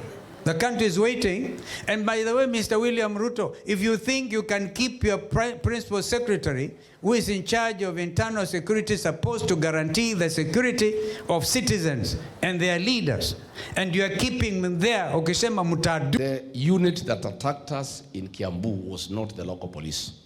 It is the same squad that attacked us in Wetima Church, a squad of 12 police officers ambaye uchunguzi umefanywa, walionekana walitupiga Wetima. Kasongo amesema wasishtakiwe. Mr. President, we want to tell you ya kwamba usipoziba ufa wahenga walisema utajenga ukuta. Unless you stop this dangerous path your government is taking and promoting and actually protecting goons and using goonism as a tool of politics, you are putting this country in. Even if you have a weevil in your head, how would you spend time planning to disrupt a meeting an elected leader is having with his people? Tuko na shida. I am telling you, tuko na shida. Kenya's problems have nothing to do with the people. They have everything to do with the average or mediocre leadership we have, incompetent management of the country. Evidence of state failure. Ukiangalia serikali ikienda namna hii, hapa sasa unaona tumeanza mwisho wa mambo. Eti unalipa watu kuja kukusikia. Zamani rais akiingia mahali, watu wanawacha kila kitu, wanaenda kusikia mkubwa wa nchi. Sasa siku hizi ni kulipwa. Tulipwe uende usikizwe. There's action that is being taken, and of course I would want to wish him well. But the point is that everyone or any leader who uses goons for criminal purposes must just be held to account. Kuna shida moja inadhuru sana taifa letu, na hiyo shida inatokana na viongozi wako na suit, wanakaa ofisi kubwa kubwa, wanataka vyeo kubwa kubwa, lakini kila siku wanapanga vijana walete vuruku kwa mikutano na walete vuruku katika taifa letu. And they are the quickest ones. Hao wanapanga goons, alafu quickly wanaenda kusimama hapo, wanataka waziri aondoke, tunataka piasa aondoke, serikali imeshindwa. We must have a national consensus for all political leaders, regardless of their political direction, that we must denounce politics of violence. Why are we being reminded that Goonism is bad? Why is it that there's this shift of blame? Oh, it's government. Oh, it is them. You know, just planning goons and pretending that they have been targeted politically. Yeah. Linda, you know, it's very sad. And I honestly don't want to blame any faction. I'm just saddened that we have to speak. They are now speaking. Both factions are now speaking loudly because a member of parliament was assaulted. Do you know how many Kenyans have been assaulted, Linda? And you see, this is what is wrong with this system, Linda. And I am totally disagreeing with both factions, whether it's the united opposition or the government of the day. These are the leaders that have been there. They have been to this system. The element of Goonism did not start with the government of the day. did not start with the united opposition. These are the people who they have just shifted roles. It's very unfortunate that so many Kenyans here today have to face this reality. And unfortunately, I'm not in support in this element of Goonism at all, because it's hurting Kenyans. But why is it that we appear to be vulnerable? Linda, let me tell you how worse it is. We have a sitting National Police Service. What the first motto, if you walk into a police station, it says Sheria kwa wote. What is happening to our institution of police service? Where is the IG in this? The Inspector General. The intelligence. Where is the intelligence arrest unit? Before it happens. Yes, because they know these people. Why are they not getting arrested and arraigned in court? It's the common Kenyan mwananchi who's suffering. And you know, it's very sad, Linda. You ask a very important question here. The young people at the helm of this Goonism thing. Is it time that we reflect what is causing this element of incitation to be a goon? Is it the lack of employment? Is it the lack of resources? And how do we fix it? I think for 1 minute there, I want to agree with Jared. We need to focus more on how do we fix this element, because we are waking up a monster that we are not going to be able to control in the coming days. It's very dangerous. And Jared, drums of war, because as he says, from Sharia kwa wote, it is Sharia mkononi. And sometimes even the police will tell you it becomes difficult to tame this without, shooting, because you can only tame, a crowd that is willing to be tamed. If they decide to go for you, on you, then how do you handle it as police and all that? And therefore brings in this confusion that we witness today. I speak to some individuals who tell me, unfortunately, and I am not the person to say this, but this even are, the messages that we're receiving right now in terms of feedback. 2020, 2007, 2008, zilianza hivi before we knew it. Yeah. We knew where we were. Linda, first, it is good that Senator Osotsi, who was also our DPL, have healed, you have recovered. But why are you saying he was your DPL and you're not saying SG was your, but anyway, SG and Deputy Party is different, okay? You have recovered, we thank God. It's unfortunate. Today I've used the term unfortunate. When we took our police officers to Haiti, we didn't took them there for benchmark. And it is a bad precedence that after the Haiti mission, we have seen the rise of Goonism in our nation to a point that the leaders were protected by the police officers. The leaders who are licensed gun owners can be attacked in broad daylight in a city. I think it is putting us in bad limelight for the investors, for business people, and those even tourists who may be interested in coming into Kenya. The reason why I'm saying that we didn't go to Haiti for benchmark to have goons raid and parade themselves in daylight, in cameras, and nothing's being done to them. It's unfortunate for us as a country. And I think we remember when you look to the ones who attacked Senator Osotsi, they were 17. And then they arrest 3, leaving 14. Where are these 14? What if they are mutating and training more other to attack other individuals, not only leaders, but citizens of our country? Where we are, the reason why you are asking, why are we vulnerable? A number of them are youths. These youths, they're getting vulnerable. This one person is having, he need to pay rent. He need to pay school fee. He need to feed himself. He need to move around. He need to wear. He need to be clothed. And the government and the state, not only this one for Kenya Kwanza and UDA, but even the ones which have been there, deliberately failed to create opportunities and empower these individuals. And that's why at some point we question ourselves over some government projects like Nyota. Are they sustainable and they transformative to the lives and the demographic of the youth of our country?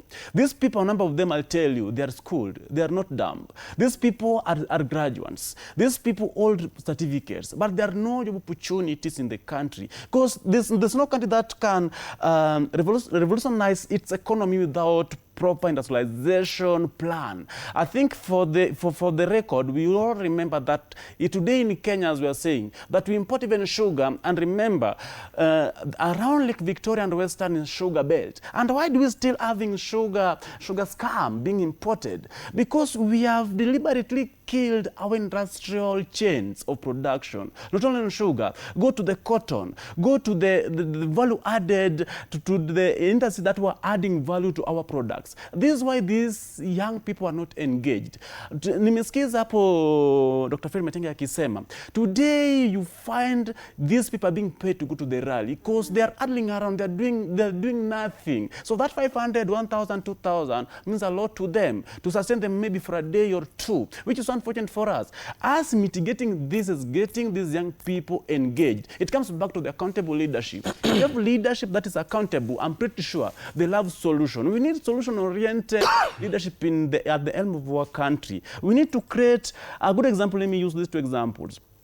I'm coming from a cultural background. If we modernize and empower cultural sector, I think that is enough to transform our economy. We'll be able to have our industries running. We'll be able to engage more young people. And yesterday when I was listening to one of our leaders and principals who was saying that if you're not going to be able to engage these young people, then it will be getting worse. Because at the end of the day, I need to have my life running day in, day out. And that's why we find ourselves vulnerable. But now, what do we do? You have asked about the but police. Even before, what do we do?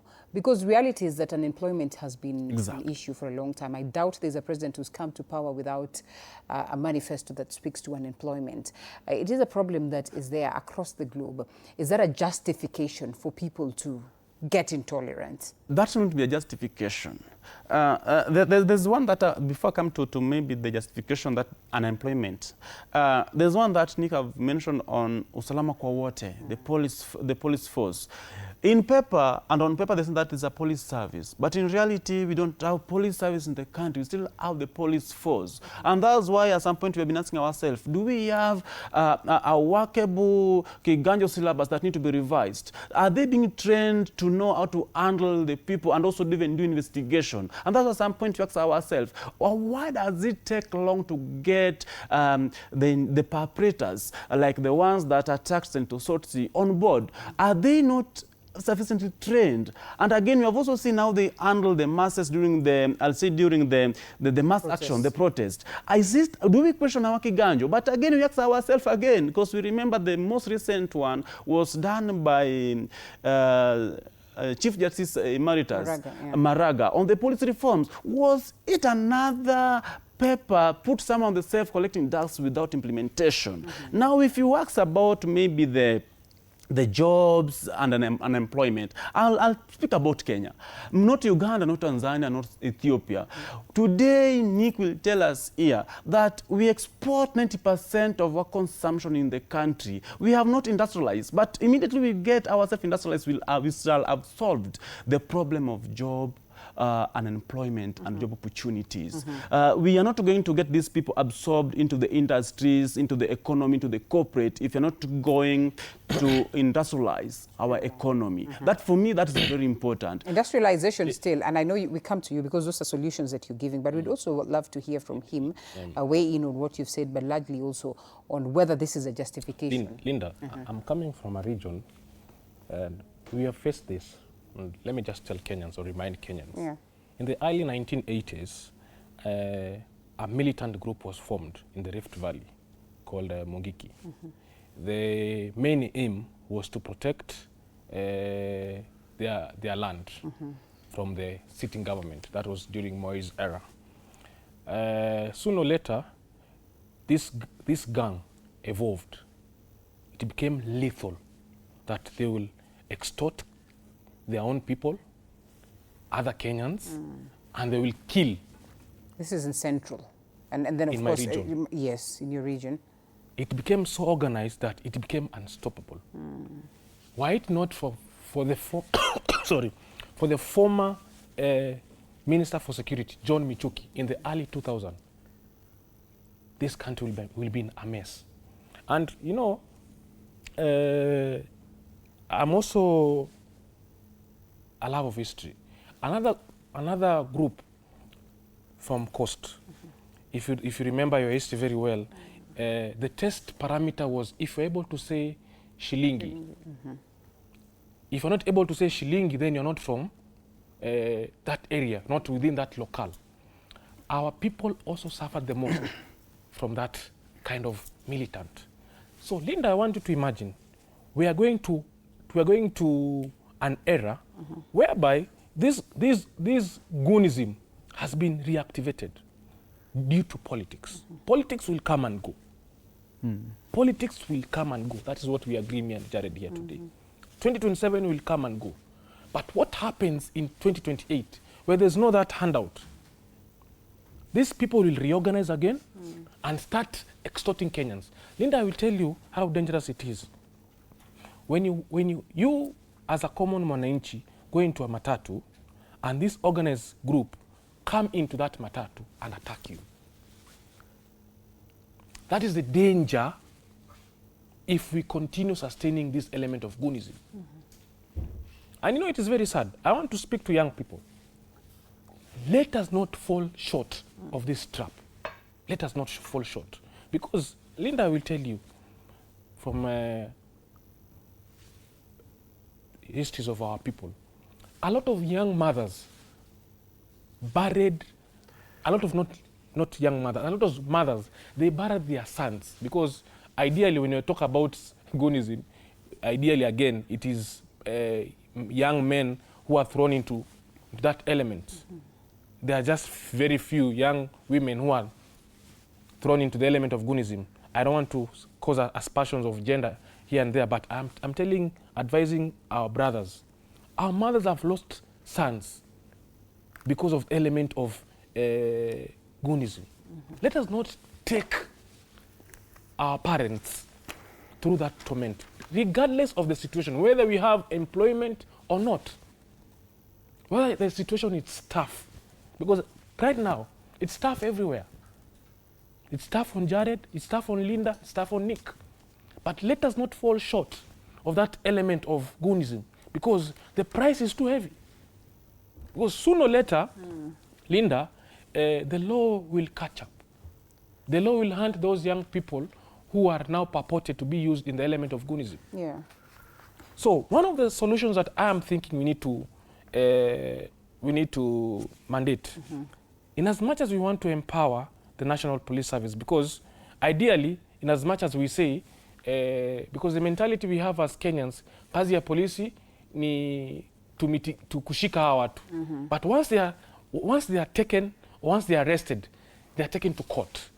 Let us amplify the powers of the court and speedify the process of justice. Right. Because once we have that, apart from providing jobs, if we amplify that element, I'm telling you, we will kill that element of Goonism. Right. Yes, your solutions as we close. Okay. On the... Yeah, you were offering, so you were saying that this is what you recommend. You had mentioned some. So this... We're closing. Yes, as we sum it up, because we only have a minute or two. Okay, I think on my end, I think mitigating goonship is just having these young people engaged. That's very important. But allow me to add my voice on what happened yesterday in South Africa to the EFF leader, and that is Comrade CIC Malema. I think the African sovereignty is at stake, at trial. The racist AfriForum and maybe the DA, they are trying to silence the voices of reason. And I think Malema is one of the outstanding tall opposition leader that you have in the continent. We believe strongly that justice at long last will prevail and the voices of reason will be respected. We stand in solidarity with Comrade Julius Malema in South Africa, EFF leader. I think it's also very He was sentenced to 5 years, and then you could see the smile because he knew he was not going to go to. Exactly. So yeah. So that's where it comes that the power of the people is the greatest power after the God's power. I think it's also very important for us to note from the party I'm coming from that we believe strongly that this party is in good shape and a good position to form the next government. If we can't find a good working relationship with maybe other political parties and other political players, ODM as political party itself is a force. And in the longest time that we have been around, we have always shaped not only the conversation but the political direction of the country. Interesting. I can only give you 30 seconds. That's not fair, Linda. It is fair because you gave him 2 minutes. 8. Proceed. It's like as good as... So, Linda, quickly, Jared is forgetting one important element. One, young Kenyans are still registering for voter registration. Yeah, sure. That's a good thing. Let us do it more. Yeah. Because how to make change is not actually through parties, it's through our voter card. That's how we get good leaders. So I want to recommend young people for that good job. Let us do it more. Two, I advise Jared, let him go and decide who is their party leader. And when they decide, because I know he has already decided, let him remove the other de facto party leader, because otherwise ODM will be a mess. Lastly, what happened to Malema? I don't agree with Jared on this front. Whether you are fighting for the people or not, let us do it under the law. Right. Whether you are a political leader, that's why we're coming in. The law is clear. The law is clear. And to me, it gives me a lot of hope for the people of South Africa and also for the people of Kenya that whether you're a political leader, a jail sentence will be served. Okay. Yes. Right. Interesting. Gentlemen, thank you so much for the great insights. Clearly, the future is bright when you have great minds, that are focused towards making the country better. Nick Mwangi, political analyst, thank you so much for speaking to us, as well as Jared Oyie, who's an ODM Youth League member. Asante sana for your great insights. My name is Linda Alela. It is now time to shift gears as we pave way for none other than Bansi for a Feel Good Friday. DJ Blue 254 is also on stage, and we'll also be having a guest artist, Lexil, for a moment to enjoy even as we usher in the weekend. Do have yourself a beautiful one and stay blessed.